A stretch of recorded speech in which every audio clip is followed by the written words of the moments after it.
Сәлем достар, біз сіздермен бүгін қазақ әдебиеті пәнінен 8-ші сыныптың 2-ші тоқсандағы бөлім бойынша жиынтық бағалауды талқылаймыз. Ал кеттік, талқыламас бұрын сіздер біздің арнамызға жазылып, лайк басып, комментарий жазып, достарыңызбен бөлісіп отырыңыздар. Келесі күндерде де көптеген тапсырмаларды талқылайтын боламыз. Бізге қолдау білдіріп отырыңыздар.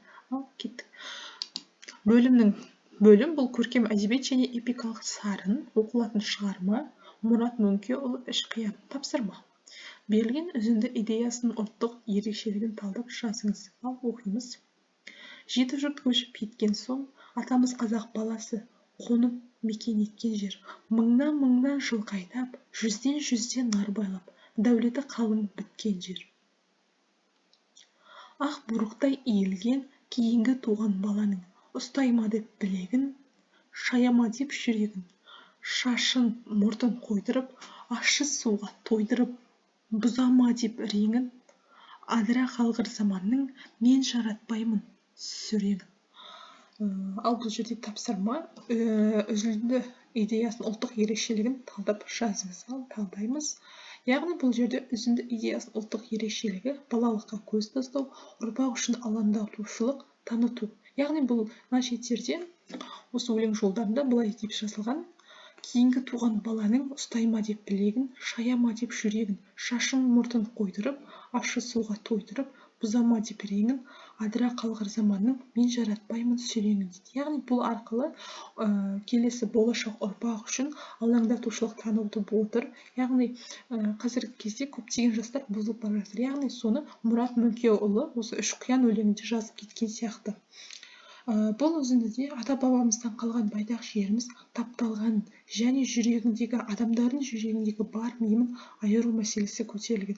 Айыру мәселесін көтерген. Яғни қазіргі кезде адамдардың бір-бірімен деген мейірімдері қалмай бара жатыр. Оны бұрынғы Мұрат Мөңкеұлы осы өлеңдерінде айтып кеткен сияқты. Автор заманның бұндай жаман түрін ұнатпайды және болашақ үшін қам жеді. Яғни болашақ ұрпағы үшін, әлі дүниеге келмеген ұрпағы үшін Мұрат Мөңкеұлы осы өлең жолдары арқылы адамдардың мейірімді болсын деген ниетпен осы өлеңді жазған. Екінші тапсырма бұл: жоғарыдағы үзіндіден көркемдегіш құралдарды тауып, қолданысын талдаңыз, автордың стилін анықтаңыз, ажыратыңыз. Көркемдегіш құралдар қолданысы бұл: теңеу, ақ бурықтай иілген кейінгі туған баланың, перифраз, ащы суға тойдырып, бұзама деп реңін, эпитет ақ бурықтай.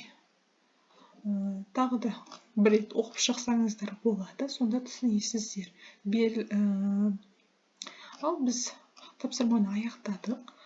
Біздің арнамызға жазылып, лайк басып, достарыңызбен бөлісіп отырыңыздар, бізге қолдау білдіріп отырыңыздар. Сіздердің қолдауларыңыз арқаларыңызда біз күн сайын жаңа осы БЖБ тақырыптарын, БЖБ талдауларын шығарып отырамыз.